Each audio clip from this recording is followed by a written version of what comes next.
Attractive people, when did you realize that your appearance also put you in danger? That night, my boss said I had to go with him to dinner with a client and wear my tightest dress. The laughter in the office made it clear that my body was also part of the plan. I work at a small agency, and from the first day, Daniel introduced me as the pretty face of the team. He acted like he did not want analysts, just decorations he could move around. The client asked to meet us at a hotel, and Daniel insisted I had to go because, according to him, I inspired trust.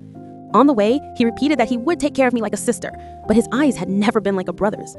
At the restaurant, the client looked me up and down before asking my name. Every time I tried to talk about the campaign, they switched the topic to my age, my relationship status, or whether I lived alone. After a while, I started to feel dizzy. I almost never drink, but my glass was never empty. Daniel laughed, put his hand on my back, and called me shy. When the client left, Daniel said he would drive me home. I said I could call a taxi, but he insisted. I sent my location to Lucia with a simple, all good, even though my stomach was tight. He turned into a nearly empty street. He said it was a shortcut. He turned off the music and started talking about my future in the agency, how far I could go if I learned to use my advantages. He was not looking at my reports. He was looking at my likes.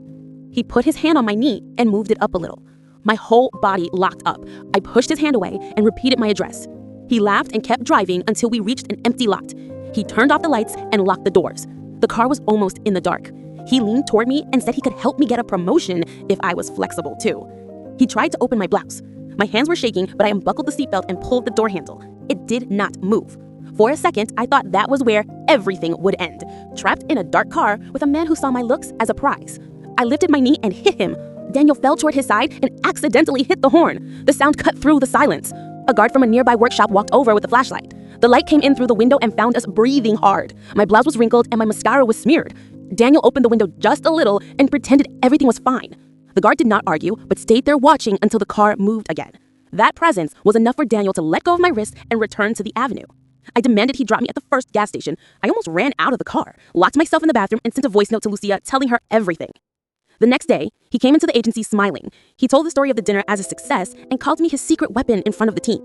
That sentence scared me more than the empty street. I understood that if I stayed quiet, he would keep using my body as his shield. With Lucia's help, I went to HR. I told them about the invitation, the shortcut, the horn, the gas station. There were cameras there. The process was cold. They asked why I agreed to go, why I got in the car, why I didn't scream earlier. Even so, for the first time, I didn't look down. I was tired of apologizing for a body others turned into an excuse. Weeks later, Daniel lost his position and left the agency without looking at me. I requested a transfer and changed schedules and routes. I am still the same attractive woman who draws attention, but now I know that attention can become a weapon in the wrong hands. My face is not just a company asset anymore, and even if it gives me advantages sometimes, it can also put me in danger. Now I choose carefully who gets close and how far they get.